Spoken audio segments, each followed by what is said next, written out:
দেখুন, মার্কেটে টিকে থাকা হচ্ছে সব থেকে বড়। এখানে আপনি কত টাকা প্রফিট করছেন বা কত টাকা লস করছেন সেটা কিন্তু বড় ব্যাপার না। এখানে বড় ব্যাপার হচ্ছে আপনাকে টিকে থাকতে লাগবে। এখানে মার্কেটের চেয়ে সারভাইভ করতে লাগবে। এই সারভাইভ যদি রুলস আপনি জানতে পারেন, তাহলে কিন্তু মার্কেটে আপনাকে রেগুলার টাকা দেবে। হয়তো কিছু কিছু দিন স্টপ লস হবে, তাতেও কিন্তু আপনার মার্কেট থেকে বেরিয়ে যাবে না, আপনার কিন্তু সারভাইভ করতে পারবেন। তো একটাই বলবো যে মার্কেটে টিকে থাকতে গেলে আপনাকে কিন্তু রুলস ফলো করতে লাগবে। এই রুলস যদি আপনি ফলো না করেন, তাহলে কিন্তু মার্কেট আপনাকে ঠকিয়ে দেবে। আর যদি রুলস আর সেট আপ আসবে, তারপরে আপনি কি করবেন, কনফার্মেশন। কালকেও কিন্তু আমাদের সেট আপ এসেছিল, আমাদের এখানে কিন্তু একটা সেট আপ চলে এসেছিল, দেখেছেন? প্রাইস অ্যাকশন করে মার্কেট কিন্তু ব্রেক করে। এই যে ব্রেক করাতে আমাদের কিন্তু একটা সেট আপ চলে এসেছিলো, কিন্তু আমি নিলাম না কেন? কারণ হচ্ছে নিচে একটা বস এরিয়া আছে। এই এরিয়াটা যদি কোনো মতে যদি একটু সুইপ করতো বা বুলিশ ক্যান্ডেল যদি করতো, এঙ্গেল ফিল্ড ক্যান্ডেল বা যে কোনো প্যাটার্ন যদি করতো, তাহলে কিন্তু আমাদের কিন্তু এসএল হিট হয়ে যেত। আর দেখুন, মার্কেট কিন্তু এই লেভেলে কিন্তু এসছিল। আমি যদি এখানেও এসএল রাখতাম, তাহলে কিন্তু আমাদের এসএল হিট হয়ে যেত।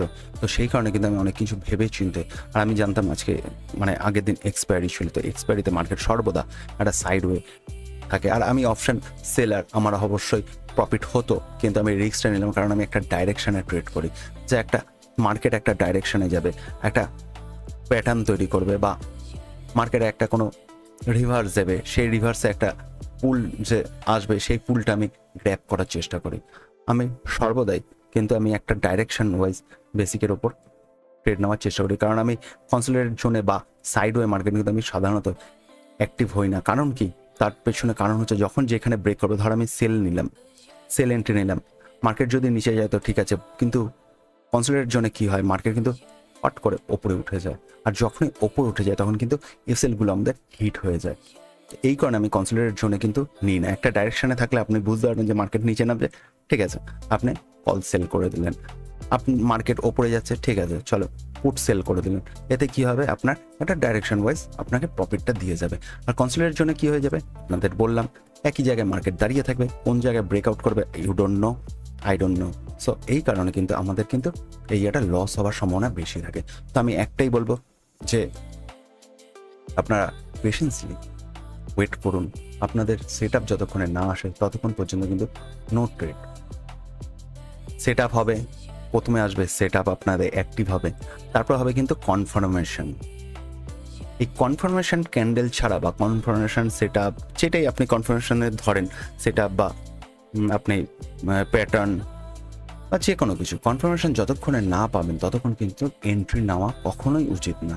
কারণ সেট আপ অনেক সময় কিন্তু রিভার্স হতে পারে, সেট আপ কিন্তু অনেক সময় ভুল হতে পারে, কিন্তু কনফার্মেশন আপনাকে 100টা ট্রেডের মধ্যে, কনফার্মেশন থাকলে 100টা ট্রেডের মধ্যে আপনাকে 70 থেকে 80টা ট্রেড কিন্তু আপনাকে মার্কেট প্রফিট দেবে। তো সেই কারণে বলছি যে আপনাদের ধৈর্য ধরে থাকতে লাগবে আপনাদের সেট আপের জন্য আর কনফার্মেশনের জন্য। তারপরে আপনি ট্রেড নিন, একটা প্যাটার্ন তৈরি করলো, তারপরে আপনি একটা ট্রেড নিলেন, ওপরে এসএল রাখলেন, লোয়ার হাই এসএল রাখলেন, তারপরে কি হলো, মার্কেট দেখবেন একটা ডাইরেকশনে যাচ্ছে, আপনাদের প্রফিটটা হচ্ছে।